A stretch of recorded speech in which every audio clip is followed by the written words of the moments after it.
Hello, everybody. I'm CJ Miller. I'm in Shreveport, Louisiana. I'm outside my balcony, my downtown Shreveport apartment. Across from downtown is, uh, across from the Red River is beautiful Bossier City, Louisiana. If you're passing through the area on your travels or you want to do something different on your vacation, let me know. We'll find it. So, um, this is going to be the part of the video that's kind of going to get a little bit uh, I don't know, pensive, for me. And then we'll move into some fun, offhand conversations or whatever. But the topic is hope, and I want to ask my viewers, what does hope mean? For us, for people or whatever. Um, and I'm the kind of person that learns by contrast or contradiction or by opposition. So let's think about this. So I'm aware of a certain uh, uh, group of, social support, friendship support or whatever. And one of the members maybe wanted to open another chapter uh, in another area of town, which it happens every once in a while. And he went to get some ideas from his mentors. Uh, and immediately what happened was they came in with a lot of opinions and a lot of the reason why that endeavor wasn't going to uh, prosper as it was, and so a bunch of changes and this, and then basically by the time they got finished with what was to be or what could have been, and the other part of town, there was a group of people and they were wanting it to happen. They were wanting to start up, but yeah, by the time they got finished with this dude's idea, uh, no, the fire that was behind it basically got killed, got watered out. Um, in other words, his hope, the light of his hope for that project was doused. So let's talk about hope, and let's talk about what hope needs to come to fruition, to endeavor, for that, first of all, it does take action. And I'm going to, yeah, that train across town is endeavoring. Okay, I think it's gonna come through and not blow over my voice again. Okay, so I used to live in this building right there, and it's right 1 block away from that train. So if you can hear the train whistle from over here, can you imagine how loud it was over there? But also when you're in close proximity, it's like, wow, you really get used to it, Okay, so back to the topic, hope. Well, I think for me and viewers or whatever, I want to hear what you have to say about hope. I really want to know. Oh, my throat's dry. Let me go get some cola. Hang on. All right, so I went out and got, not went out, just went in, actually. Coke Zero. That's my drink of choice these days. Okay. The topic is hope. And having a chance to think about this, I think what hope needs is positive support. When someone comes with an idea, and the very first thing that I would do, or you would do, or anybody, editorial you, the first thing that we would do, or that you would do, is to reshape that idea and pretty much take it over, and kind of, the person that presents the idea they're that person that's going to really have the initiative, the motivation. But if we change so much of what they want to do at the onstart, uh, that idea is going to be entirely different, and then it's going to feel hijacked, taken away, or whatever. No matter how. Think about it like this: if you were someone at your work and you have a project and a pitch that you take to your board of directors, and then your board of directors says, "We like the idea. We'll take it from here." You're not really needed except for we'll let you know what you can do. This is no longer your project. It's now our project. And we're going to see that. That is snuffing of hope. And what it does is it lets other people who observe that think, well, if I have an idea and if I take it to the board of directors at my job, then the board of directors at my job, if they think my idea is a good idea, they're going to hijack it and take it away and basically, whatever. And it is human nature that we would like to have some sort of influence over what ideas are ours, in the first place. And so, yeah, we sure can, as a group, editorially, we sure can snuff out someone's good idea by taking it over way too much. You know what I mean? And oh my God, maybe this one young man that I'm thinking of, maybe. Oh, hang on, air traffic control. It's a plane. The plane. Remember, Fantasy Island tattoo. The plane. The plane. I think that's a helicopter though. The copper. The chopper. Get to the chopper. That was Arnold. Get to the chopper.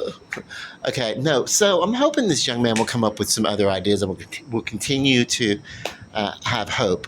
And yeah, but I hope. Yeah. That's what that's what I want. Is I want people to be supportive.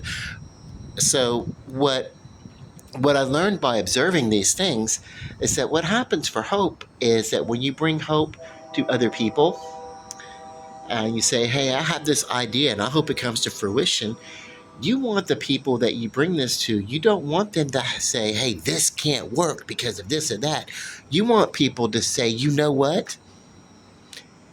I can see how this possibly could work. Let's try this out and give support, and especially without taking it over, and certainly without agenda, such as, say in a social club of sorts, that, oh my God, if we have another chapter that opens uh, across town somewhere, and it's at a time that's kind of close to when we have an event, then there's going to be competition between the two, and that doesn't have to be the case.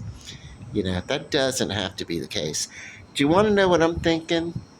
I'm thinking some people go to university and they go to class at university and they'll have classes uh, simultaneously at that university.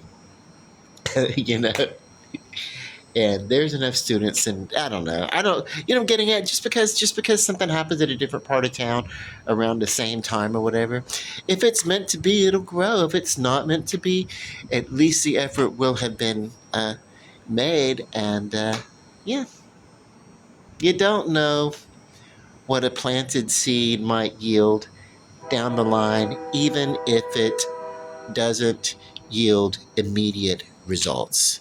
Sometimes the hope that will be fruited, uh, maybe we won't see that. Maybe that'll happen, a generation or so down the line. So what? If it's a good thing, it'll be a good thing. Anyway, I don't know. That's my little spiel on hope. Hope is a good thing. Hope is positive.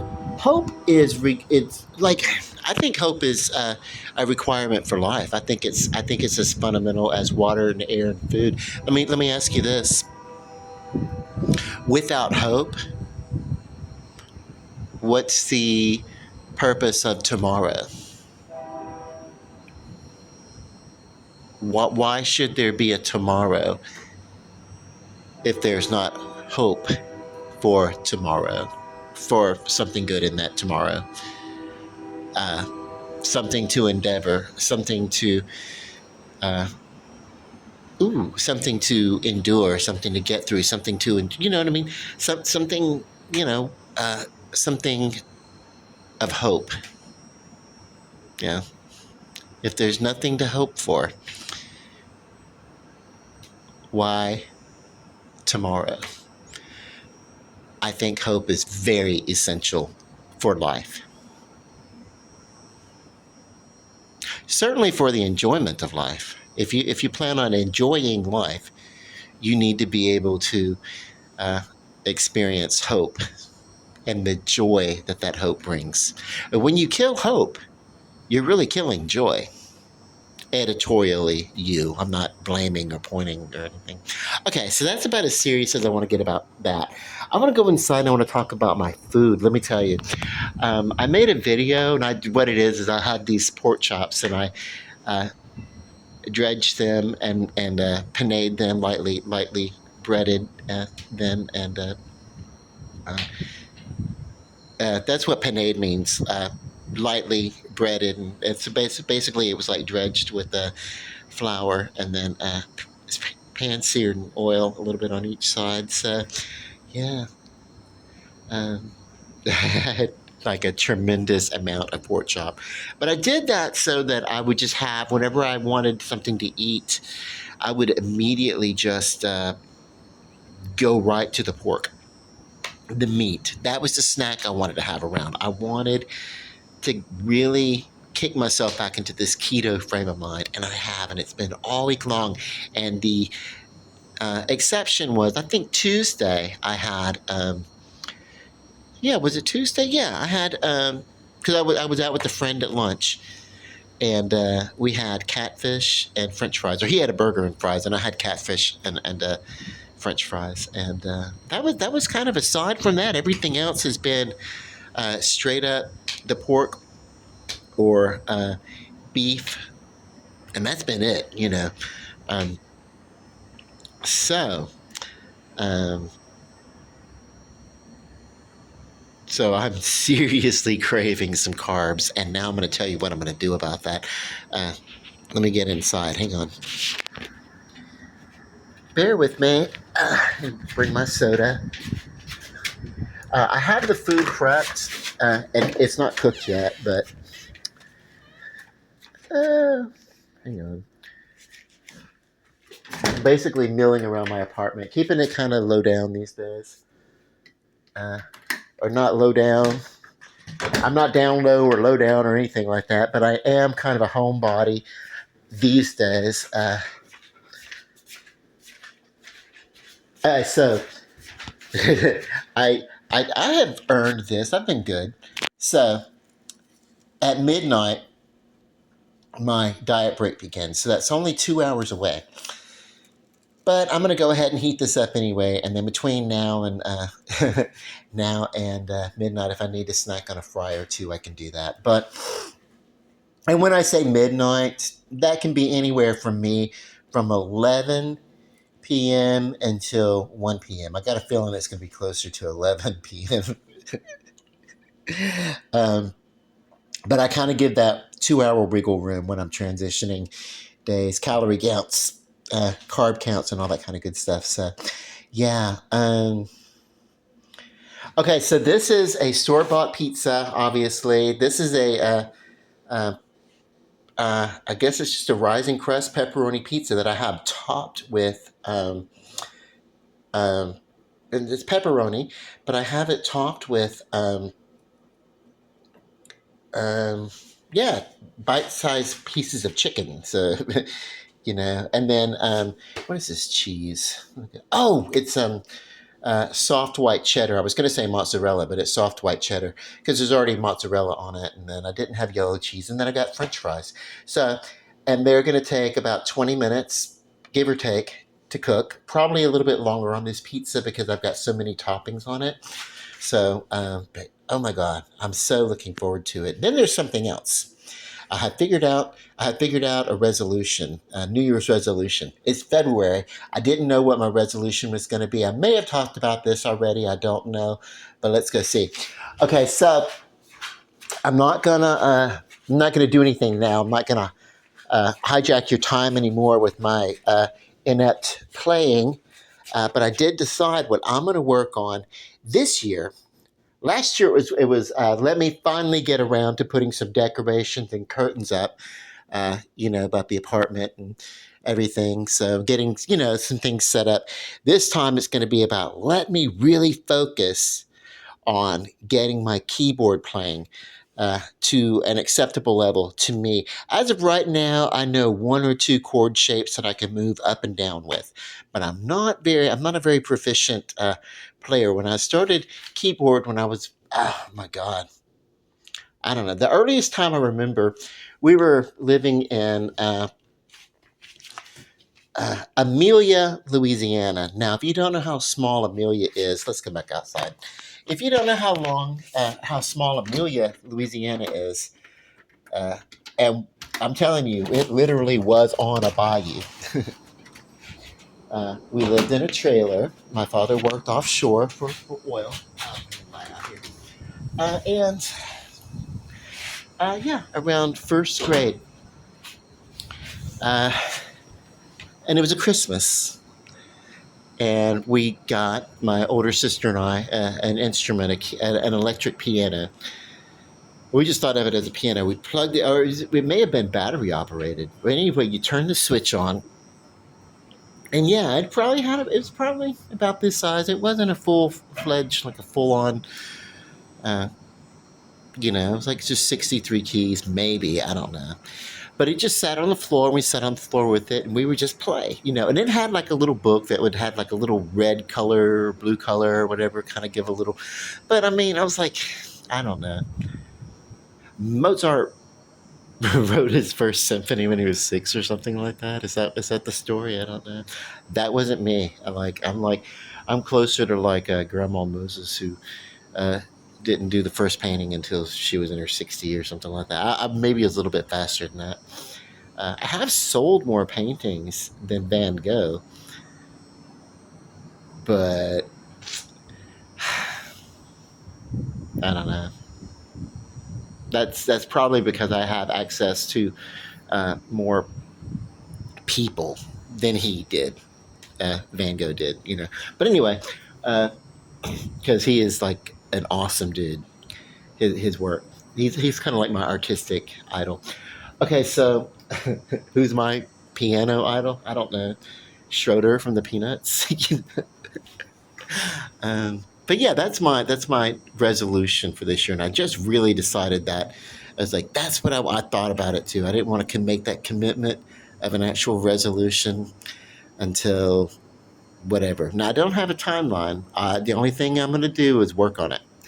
That means I'll try to learn something new every once in a while, and we'll see what happens. I got pretty okay at uh, playing a little bit of rhythm guitar. I'm far away from being a lead. I couldn't be a lead on a guitar, but I could throw in some rhythm or something like that, in a group endeavor. I love instruments. I love to learn how to play them.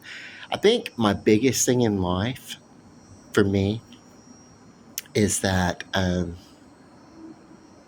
I've never had a one tracked mind. I have always had so many things that I've wanted to do that it's been very, very hard for me to make one path, you know? Um, which means, regardless of how intellectual I think I am, I'm probably like below average in all my endeavors, but mostly my hope in these endeavors, my hope is for the fun and enjoyment, you know. Okay, so I've gone on for about 20 minutes. I want to say that I love you. I hope that you all have a wonderful time. Uh, bon appetit, great meal to your health, all that kind of good stuff. Love and light. Peace. Good night.